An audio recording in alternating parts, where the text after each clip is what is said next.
Cash Wheeler arrested. How is this going to affect the next AEW pay-per-view? CM Punk, yes, we just talked about him, but still causing trouble. In fact, a whole lot more on that this week. And Lacey Evans, gone from WWE. It has been a crazy week in the world of professional wrestling. We're going to get into all of that. You're watching the Two Bros Wrestling Show. Hi, fans. It's Kevin. I know our original topic this week was to talk about All In and give it a preview. We are still going to do that. In fact, we're going to do you one better. We're going to do a bonus episode this week. We're giving you a more thorough version of an All In preview because, until a couple weeks ago, we really didn't have a whole lot in the way of matches. We're starting to see more and more matches added, but considering it's one of the biggest cards in the history of pro wrestling, to still be developing a card less than a week out, maybe a little troublesome. We'll talk about that when we do our analysis on Friday's show. Tune in for that. Doug will be back with us. Want to give Doug a shout out. Appreciate the grace because it was my schedule that kept us from being able to do this as a duo this week. But I wanted to stay on air and wanted to cover all this crazy news that we have going on. So with that said, let's just go ahead and get into the opening bell. As I said at the top of our show, we got an abbreviated version here. All news, all crazy. First, Daniel Wheeler, better known to wrestling fans by his ring name of Cash Wheeler of FTR, was arrested by the Orlando Police Department and charged with one count of aggravated assault with a firearm. This happened just on Friday. The alleged victim of this assault called 911 after he said he witnessed a Jeep Gladiator driving erratically and honking its horn at him. He slowed down to let the driver pass, and as the vehicle passed, Cash Wheeler was reportedly pointing a semi-automatic pistol out of the Jeep window at the alleged victim. And supposedly the complainant said he, quote, feared for his life. So now with the Jeep in front of him, he began to follow and take photos, and he got these pictures, and he, of course, provided those to the police. Apparently, Cash was still weaving in and out of traffic, and the Orlando Police Department made the arrest on Friday. We do know now that Cash is no longer in jail. Orange County jail records show that Wheeler was indeed released on a $2,500 bond. Per the stipulations of the bond, he must have no direct or indirect contact with either the alleged victim, any witnesses. He's not allowed to possess any weapons, firearms, or ammunition, and has 12 hours after the release after his release from the Orange County Sheriff's Office to turn in any weapons or firearms that he has to them. And they will keep those until this case has been finalized. There was some speculation when this news story first broke that there could be some travel restrictions that would be hitting Wheeler as a result of his arrest. And that is not the case. Obviously, that would have greatly affected the upcoming All In pay-per-view, as one of the feature matches is going to be the Young Bucks versus FTR. Obviously not possible. If Wheeler would have had to surrender his passport, he would not be making any international trips to Wembley Stadium. There is no travel restrictions. Therefore, that means this match probably will proceed as originally scheduled. It will be interesting what the crowd reaction might be to FTR and Cash Wheeler following this. Wheeler was supposed to appear on this weekend's edition of Collision. They were originally advertised to be doing a live in-ring interview segment. That, of course, did not occur. So it'll be interesting to see if they appear on this week's Dynamite, which they also were scheduled to do. And we'll see how they manage to work past this little kerfuffle in the planning going into All In. A very serious charge, obviously. aggravated assault. If he is convicted, Cash will be facing up to 5 years in prison and a fine of up to $5,000. AEW has released a statement saying that AEW has been made aware of the charge. We are closely monitoring the situation. Wheeler is fully cooperating with local authorities. Obviously, we will continue to follow this story. We will have more on this story on Friday's edition of our show. That is usually enough to be the biggest news of the week. It is still the biggest news of the week, but on any given week, this would have been the top story, what I'm about to get into next, and that is a cavalcade of new information regarding CM Punk. Punk's going to punk, right? I know we just had an entire episode where we discussed the history of CM Punk and his bad behavior and his telling lies. Well, who would have thought that 1 week later we would have such amazing PSs we could add to that story, a long list of things grievances that we can now add to that infamous legacy of CM Punk's.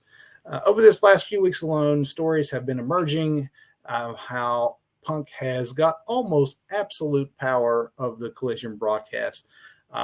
We do know for a fact that Punk buried Hangman Page yet again in an off-camera promo in front of the live crowd following tapings the other week. He's also now has reports that he has apparently been in the face of Ryan Nemeth over comments that Nemeth had made about Punk on social media. We've also had reports that Punk recently got into an argument with Jack Perry over a spot that Perry had wanted to do.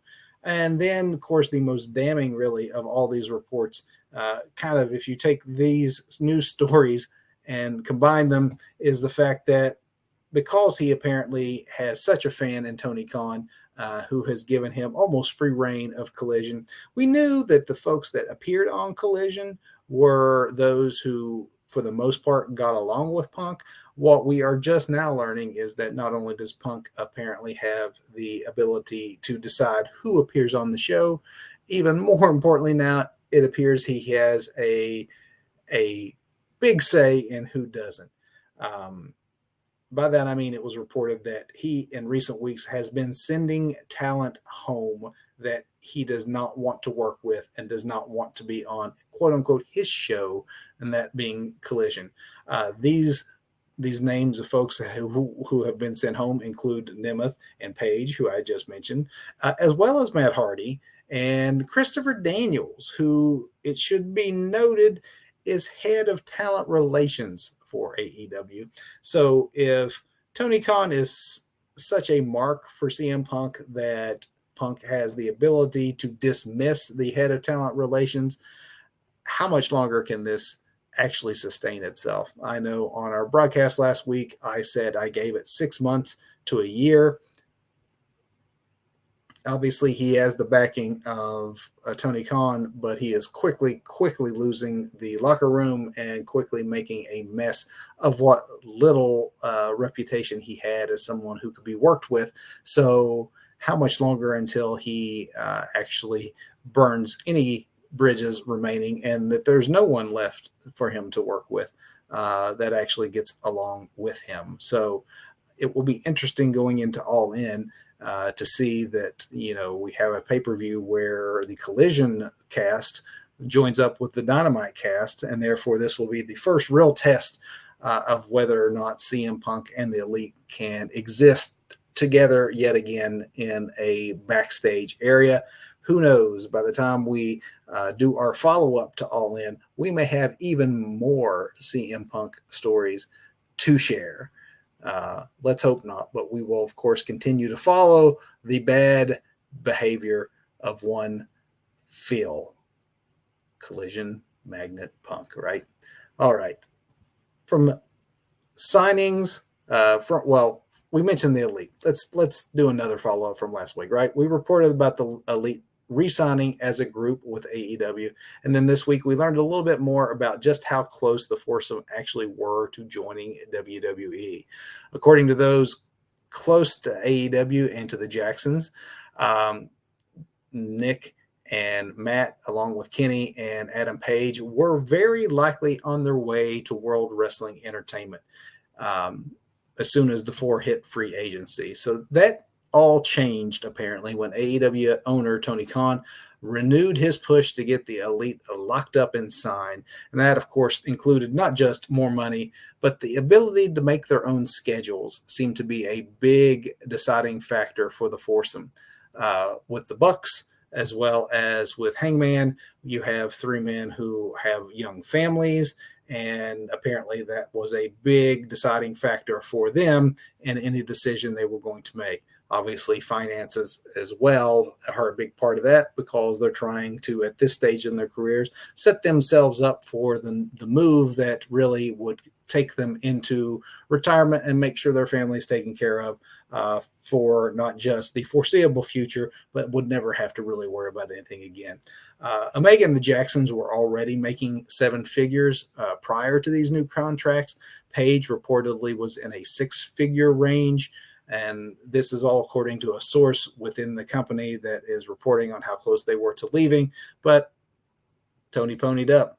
So now all four received raises that pushed Omega and the Jacksons farther into the $1 million range and adding Paige to that $1 million club as well. So way to get paid, guys. And honestly, good on you, Tony Khan, for putting your money behind the Elite, considering it's right there in your name, and would have been very disastrous had they followed Cody Rhodes and WWE got a hold of those four. It would have been a huge blow to the star power there on the All Elite roster. Not that they don't have enough to have continued, but Cody himself has been quite the distraction, I think, for AEW, seeing how well he has flourished in WWE. They wouldn't want to have seen what would have happened if Kenny, Hangman, and the Young Bucks had their opportunity to do the same. They're there for at least 4 more years, and considering the age of some of the members of the Elite, that's very likely to take a few of them at least right through the prime years of what's left of their careers. Might be to the end of their careers, depending on how it all goes. From these signings to a departure, as I mentioned at the top of the show, Lacey Evans is now gone from WWE.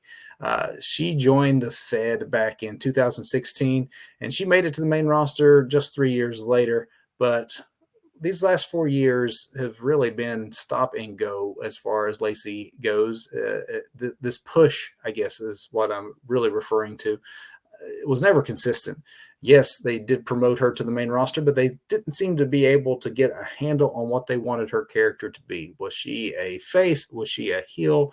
Was she a feminist icon? Was she a military hero? Was she an arrogant military bully? Like they played all of these cards for very short periods of time, never got behind any single approach, and just made it a confusing mess, which is unfortunate because Lacey is extremely talented and deserves better than the half effort that the writers seem to put into any of her storylines. So here is hoping that the very talented Lacey Evans ends up elsewhere. AEW cannot hire everybody. Obviously, Trinity Fatu did just all right for herself on Impact. There's New Japan. There's many great places for women wrestlers these days, and hopefully Lacey is able to get back into the swing of things in short order. Someone who has made it from some of those smaller independents to the big time and having no trouble with his current storylines is LA Knight. There is not a hotter thing going in wrestling right now, and it'll be interesting to see just how far up the WWE ladder he is going to be allowed to go. He was already a world champion back when he was with Impact, and this week we learned that he would have been a world champion in the NWA as well had things worked out just a little bit different. In an interview provided by NWA owner and promoter Billy Corgan, Corgan was ready to put the company's top championship on LA Knight, of course, going by his name of Eli Drake that he went under for those many years prior to WWE. But yes, Eli Drake would have been the world champion back before the pandemic. The the pandemic hit and the NWA shut down completely. And that changed plans. By the time the company started back up, the situation was different. Eli Drake was on his way elsewhere, and that long title reign went back on to Nick Aldis instead. But LA Knight hopefully will get a chance to be a world champion in WWE. If the fans had their say, that is certainly where the man is headed. We will see. Speaking of Aldis, apparently he and Bobby Roode have been backstage at WWE recently, shadowing in order to be producers. So good luck to both men on landing those jobs. Obviously, at their ages, it's a great way to, even if they do have in-ring time left in them, it's a great way to transition to the next phase of their career while still staying involved in the business. Both have great minds for the business. Would like to see it happen for both of them. So again, good luck. WWE's merger with UFC becomes official next month, and now we know more thanks to new documents filed with the United States Security and Exchange Commission, which revealed the names for 10 of the 11 members of the board of directors for the merged company.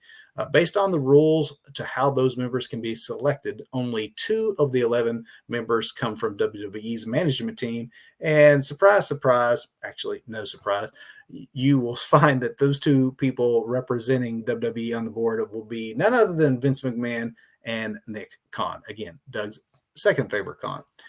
Similarly, we have 3 of the board members that are going to come from Endeavor's team, and that includes the CEO of all of Endeavor, and that is Ariel Emanuel. The rest are independent and are chosen by either WWE or Endeavor.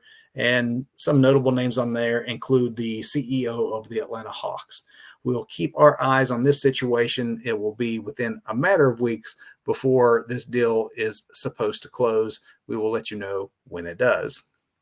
While we're talking about the merger, the Wrestling Observer confirmed what we have mentioned here previously on the show, and that is that layoffs and other money-saving efforts are expected to begin within the company very, very soon. Additionally, the Observer noted that people within Endeavor are hoping to work with WWE to make NXT more of a, quote, sustainable third brand.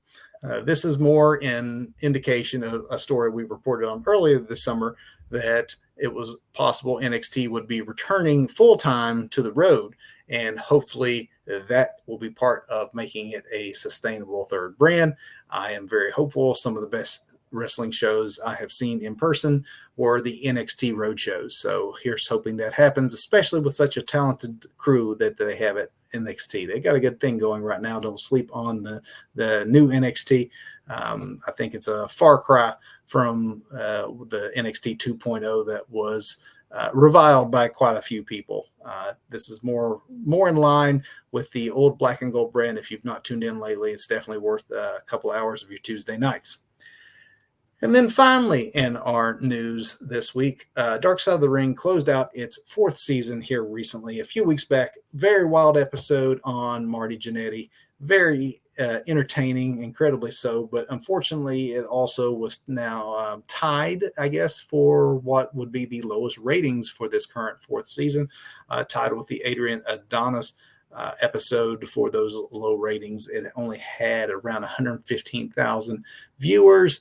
Overall, the entire 4th season of Dark Side was down, but really, I guess not surprising when you think about how not just TV, well, especially linear TV, sure, but even streaming. Just these days, there's so many places that you can watch material, so many shows. Everyone is struggling to find an audience in our very fragmented viewer landscape that we have currently. So hopefully, while the season may have been down in overall viewership, hopefully it's strong enough to convince Vice to keep going with a 5th season of Dark Side of the Ring. These are very well thought out and planned episodes, and many more subjects that they can obviously cover. In fact, we will be at some point in the not so distant future doing an episode where we look at Dark Side of the Ring, what we think about the show, its effect on pro wrestling, and maybe some things that haven't been covered yet that we think would make good material. That's all of our opening bell. Told you a lot of news this week. That's kind of what we were going to feature. We're going to go straight to a big finish. No main event this week. I'm going to talk a little bit about what I think was the best and worst of what I saw of pro wrestling this week. And then we will adjourn until we do our all in preview in just a few more days. I want to start, though, first with my botch of the week. I don't even know that I'd have to say this. This one should be obvious. It was on AEW Dynamite this past week. You had a Texas Chainsaw Massacre match. Leatherface made an appearance. And they sold it like it was Leatherface making an appearance. I'm sorry, these commercial tie-ins are strain credibility anyway. This wasn't quite, WWE level of some of their tie-ins previously with Mountain Dew and just the horrible zombie match and just that kind of ridiculousness. It definitely, though, recalled that worst of the sports entertainment of Vince McMahon. So, Tony Khan, we expect better of you. Obviously, Doug is not even here out of protest. Enough said. No more Leatherface. Performance of the week on the better end of things is the work that NXT is doing. In particular, I want to call out the NXT production team. They've done amazing work with their video packages. Here lately, they're probably, I think, the best wrestling show doing these pre-tapes as well as background on characters that they've yet to introduce, or in many cases, yes, I guess I should say first, they have advanced some of these newer wrestlers so that we have some idea of who they are before they get here. I'm talking folks like Eddie Thorpe or Tiffany Stratton, folks that are still young in their careers, but they've also need to be given credit, and that's really what I'm wanting to call out with this Performer of the Week. They need to be given credit for the repackaging that they have been doing. A lot of times these are main roster men and women that are being sent back to NXT, not just to get more in-ring time that they're not getting on the main shows, but really to let the NXT writer and crew see what they can do with them that maybe the main roster writers and crew have not been able to do. And NXT is doing a great job of rebuilding and reestablishing a lot of these characters. They've actually turned Baron Corbin serious with a great reintroduction that actually has me interested for the first time in many a year in Baron Corbin. But I think, honestly, even better than that is what they are doing currently with Los Lotharios. I love the quote from what they did this week, where it was, "Are we chasing women or are we chasing glory?" As they were talking to each other in this pre-taped promo. Probably no more Lotharios, it seems like they're going to be going more with their family heritage of using the Garza name. And here they are in these vignettes that they keep showing, contemplating how they've let their grandfather down, how they are not living up to Humberto Garza Sr., how they're not living up to his legacy or their family legacy. These packages have not only been very serious and well put together, but they've included everything from voiceovers from Garza Sr., who it should be noted passed away last year, and yet they have all this audio of him talking about his grandsons. And then that's interspersed with video of the two as kids, as teenagers, flipping on trampolines and working in these lucha shows down in Mexico, and just some great old footage combined all together into something that just is extremely compelling. I love it. It's how it should be done. If I was being misused on the main roster right now, I would be begging to be sent back to NXT and see what this crew could do for me to hopefully rejuvenate my career. Kudos to the work being done at NXT by the production team. And with that, I'm going to end it with a match of the week. There's several things that you should see. I was originally going to call out Wesley versus Dijak, which was great on NXT. I know I'm really singing the praises of NXT this week. If that doesn't give you an indication of how strongly I feel about the work they're doing, you definitely need to check them out. But that was usurped by the match I saw Friday night. In what very well may be his final match in WWE. Edge took on Sheamus in the main event, and the two veterans put together the kind of match that only two veterans who had extreme respect and love for each other would be able to do. If it seemed emotional and seemed real, it's because perhaps it was. Yes, I know they were doing the whole storyline of celebrating 25 years of Edge in the business. True. But also, it was apparently legitimately the last match that Edge had on his current contract.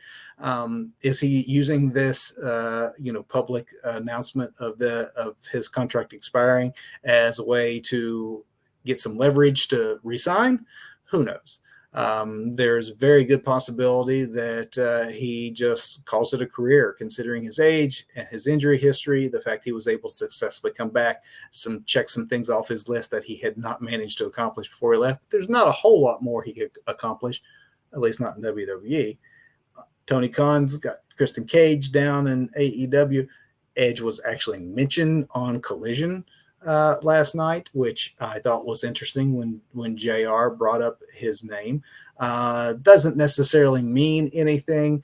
Edge's future is right now unknown, and unless he is just working us all, even he said he's not really sure what he's doing right now.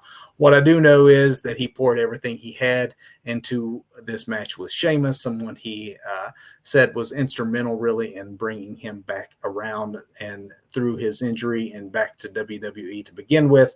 And I think that because of that emotional and historical tie the two men had together, they just left it all in the ring.